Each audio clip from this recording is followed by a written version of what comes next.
हमारे विशाल और उग्र ब्रह्मांड में अनगिनत बाधाओं के बावजूद भी जिंदगी कायम रहती है।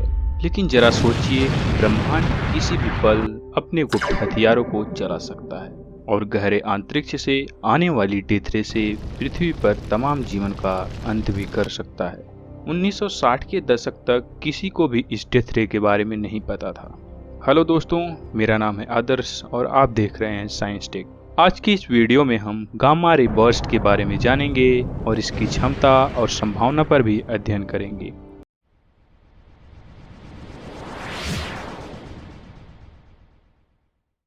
सन 1967 शीत युद्ध का चरम दौर, जब अमेरिका और सोवियत संघ दोनों एक दूसरे को हराने पर उतारू थे और उनके परमाणु हथियारों का ढेर और परीक्षण बढ़ता ही जा रहा था। अमेरिका को डर था कि सोवियत संघ अंतरिक्ष में परमाणु हथियारों का परीक्षण कर सकता है, तो उसने स्पेस में कई सैटेलाइट लॉन्च कर दिए ताकि इन परीक्षणों से निकलने वाली गामा रेज की चमक पर नजर रखी जा सके।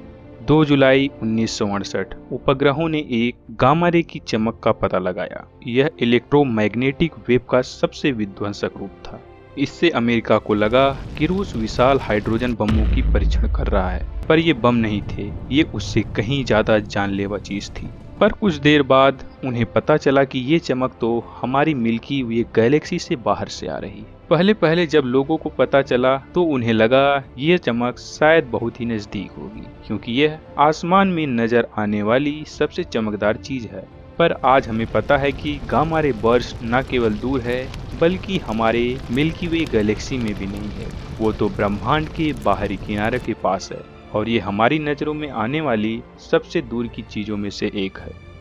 जुलाई सन 2008 में नासा ने फर्मी स्पेस टेलीस्कोप को लॉन्च किया। इसका लक्ष्य था विशाल धमाकों के स्रोत का पता लगाना। फर्मी ने न सिर्फ ब्रह्मांड के प्रति हमारी आंखें खोल दी, बल्कि हमें एक ऐसा अलग नज़ारा दिया कि जिससे वैज्ञानिकों को वहां के गतिविधियों की गहरी जानकारी जानने में मदद मिली।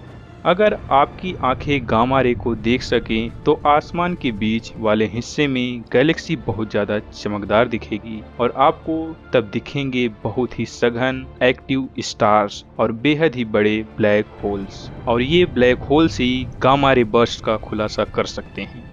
जब कोई बहुत बड़ा तारा मरता है जिसका आकार हमारे सूर्य से कम 25 गुना बड़ा होता है, उसके मरने के बाद एक ब्लैक होल बनता है। ब्लैक होल कुछ गिनी चुनी विशाल चीजों में से एक हैं जो कि गामा रे बर्स्ट पैदा कर सकती हैं।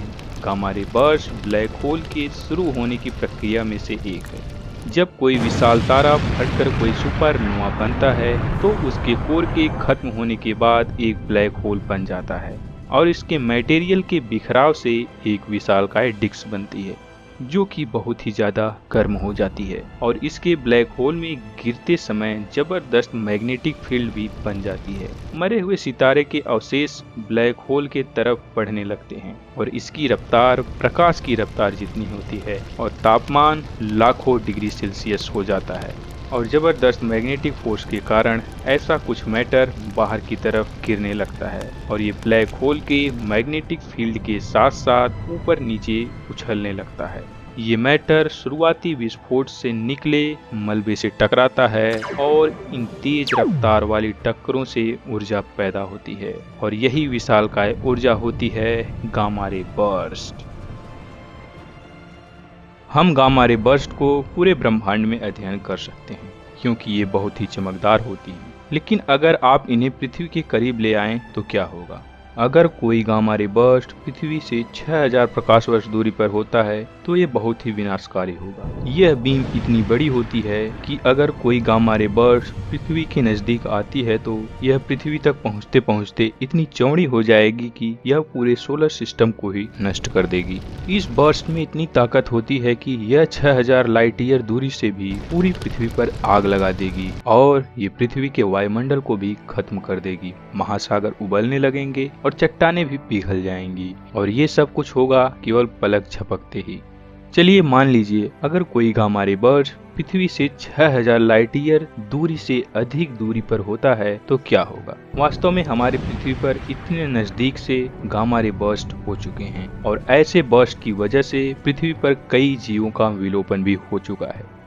हमारी पृथ्वी के जन्म के 20 करोड़ साल बाद जब हमारी पृथ्वी बर्फ के गोले की तरह जम चुकी थी, तब आज से 44 करोड़ साल पहले एक ऐसे ही गामा रे बर्स्ट की वजह से हमारी पृथ्वी पर 85% जीवों का अंत हो गया था। इस धमाके ने महासागर के ऊपरी सतह को भेद कर सतह पर रहने वाले जीवों की जान ले ली और गहराई में रहने वाले जीव बच तो गए, लेकिन ज्यादा देर तक नहीं, क्योंकि इस धमाके से पूरी पृथ्वी की ओजोन लेयर तबाह हो गई, जिससे सूर्य द्वारा निकलने वाला घातक अल्ट्रावायलेट रेडिएशन पृथ्वी तक पहुंचा और जिससे एसिड की बारिश हुई और पूरी दुनिया का तापमान गिर गया। 5 लाख साल बाद गामा रे बर्स्ट से बचने वाले जीव इस रेडिएशन की वजह से मारे गए। अगर गामा रे बर्स्ट अतीत में जीवन को नष्ट कर चुके हैं तो जाहिर सी बात है कि भविष्य में ऐसा हो सकता है और वैज्ञानिकों को एक ऐसा तारा मिल चुका है जो कि गामा रे बर्स्ट पैदा कर सकता है। यह बहुत ही खतरनाक ढंग से अस्थिर है और वैज्ञानिकों ने इसका नाम WR104 रखा। यह हमें नुकसान पहुंचा सकता है और यह हमारी पृथ्वी के लगभग 8000 लाइट ईयर दूरी पर है। हमारी पृथ्वी इसके मारक दायरे के अंदर आती है। यह एक नहीं, एक दूसरे का चक्कर लगाते 2 विशाल तारे हैं। इन तारों के दम तोड़ने से एक ऐसा विशाल धमाका होगा जिससे एक ब्लैक होल बनेगा और गामा रेज भी निकलेंगी। हो सकता है कभी आप आसमान में देख रहे हों और अचानक रेडिएशन की बारिश होने लगे। रेडिएशन की वजह से पृथ्वी की ओजोन लेयर खत्म हो जाएगी, जिससे एक जहरीला स्मॉग बनेगा और हम सूर्य के जानलेवा किरणों के शिकार बनने लगेंगे। इससे जिंदगी खत्म होने लगेगी, पौधे झुलस जाएंगे और जीव जंतु जो कि पौधों पर निर्भर करते हैं उनका भी अंत हो जाएगा। अगर इंसानी सभ्यता को बचना है तो उन्हें जमीन के नीचे जाना पड़ेगा। यह देखने और सुनने में किसी साइंस फिक्शन मूवी जैसा लगता है, जिसमें ग्रहों को मारने वाले डेथ स्टार जैसा देखने में प्रतीत होता है। पर दोनों में अंतर यह है कि डेथ स्टार वाली नौबत नहीं आएगी, पर गामा रे बर्स्ट वाली नौबत आ सकती है।